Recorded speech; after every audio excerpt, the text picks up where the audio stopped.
I sat alone in that airport chair, watching the door, waiting for my son to return. 1 hour had passed. He said 5 minutes. He said he was bringing a wheelchair. He said we were going to Canada together. But deep in my heart, I already knew the truth. My son had left me there, and I had nothing left. No home, no money, nothing. My name is Margaret Hayes. I'm 59 years old, and until 3 days ago, I lived in a small house in Brighton. The house where I raised my son. The house where my husband took his last breath 8 years ago. The house I just sold because my son told me to. For years, I lived alone in that house. My son Thomas left for Canada long ago. Built a life there with his wife Rachel and their 2 children. A big house. A good job. Happiness. Everything I wanted for him. But I was here, waking up early each morning to clean empty rooms, cooking meals for one, sitting in silence every evening. Thomas rarely called. Sometimes he sent money. Sometimes he promised to visit soon. He never came. Still, I waited. I loved him. He was my only child. I kept his childhood photos in my room and looked at them every single day, remembering the boy who used to need me. Then one afternoon, someone knocked on my door. I opened it, and there he was. Thomas, standing on my doorstep. I couldn't believe it. Thomas, you really came. He smiled that familiar smile. I hugged him so tightly, tears streaming down my face. We sat together over tea, and I asked about Rachel and the children. They're all fine, Mother, he said. Then his voice turned serious. I missed you. You're here all alone, and I worry about you. I want you to come live with us in Canada. I sat quietly, not knowing what to say. He leaned forward. You're getting old, Mother. It's not safe here anymore. Come with me. You'll be happy there. You'll have your own room. You'll see the grandchildren every day. Rachel wants you there too. That night, I sat awake in the darkness. This house held every memory I had. I was born here. I got married here. My husband died here.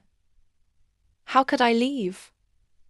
But Thomas was my only son, my only family. The next morning, Thomas said the words that changed everything. Mother, we should sell this house. You don't need it anymore. You'll live with us.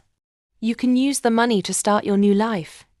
He smiled at me with such warmth. I thought maybe he truly loved me. Maybe he truly cared. So I said yes. I sold my house. Thomas took all the money. I packed everything I owned into one small bag. We drove to the airport together.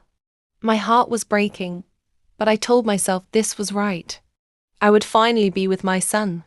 I would finally have a family again. At the airport, Thomas turned to me. Mother, wait here. I'll bring a wheelchair.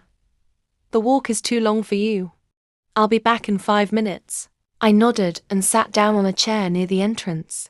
5 minutes, I thought. Just 5 minutes. 10 minutes passed. The crowds moved around me like water around a stone. I told myself the line must be long. 15 minutes, 20. My chest began to tighten. 30 minutes. I kept watching that big door, searching every face for my son. 45 minutes. My hands started shaking. Thomas cannot leave me, I whispered to myself. He's my son. 1 hour. My heart was pounding so hard I could hear it in my ears. That's when the police officer noticed me. He walked over, concern in his eyes. Ma'am, are you waiting for someone? Yes, my son. He's bringing a wheelchair. We're going to Canada together. My voice sounded small and desperate even to my own ears. Do you have his photo? I fumbled through my bag and showed him Thomas's picture. I showed him my ticket. The officer's expression changed. Please wait here. I'll check inside. I waited. Each second felt like an eternity. When the officer returned, his face was grave. He sat down beside me and spoke softly. "Ma'am, I'm very sorry. Your son has boarded the flight. The plane has already taken off. He went alone. He didn't take a wheelchair. He left you here." The world stopped. Everything went silent. "No," I whispered. "That's not true. My son loves me. He told me he would take me with him." But I saw the truth in the officer's eyes. I saw everything myself. He showed his passport. He boarded alone. The officer's voice broke slightly. "I'm so sorry," I cried. I cried until I couldn't breathe. The officer's eyes filled with tears too. "Some people forget their hearts," he said quietly. "My name is Officer James Mitchell. You remind me of my mother. She passed 5 years ago. When I look at you, I see her." He stood up and held out his hand. "Please come with me. You can't stay here. You'll get sick. Come to my house. My wife will take care of you." "I don't want to be a burden," I said through my tears. "You're not a burden. You're a blessing, please." James called his wife Emma. I heard him explain everything. Emma's voice came through warm and clear. "Bring her home immediately." That night, I stayed in their guest room. Emma brought me warm food and spoke to me like I was her own mother. I cried myself to sleep, mourning my son, mourning my house, mourning everything I'd lost. That these strangers gave me something I hadn't felt in years. Love. The next morning, James received a phone call. He left the room to take it, speaking in hushed tones. When he returned, I asked if everything was all right. He smiled, but I saw something dark behind his eyes. "Yes, everything's fine." What I didn't know then was that the flight Thomas boarded had crashed. There were no survivors. My son was gone. But James never told me. He knew I still loved Thomas. Even after the betrayal, I still prayed for him every night. I still hoped somehow he would realize what he'd done and come back. Days turned into weeks. I stayed with James and Emma. James took me to doctor appointments. He bought my medicine. He treated me with the respect and care a son should give his mother. Emma welcomed me into their family. Their home became my home. Their love became my healing. I prayed every day. I prayed for Thomas's soul. I prayed for Rachel and the children he left behind.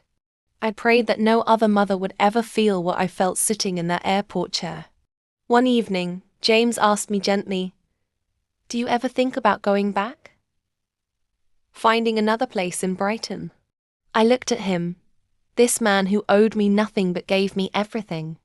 "I lost that house," I said, "but I found a real home here. Thomas was gone, but I gained the son I truly deserved. I finally understood what family really means. Not blood, not obligation, but love. Real, unconditional love. And for that, despite everything, I am grateful."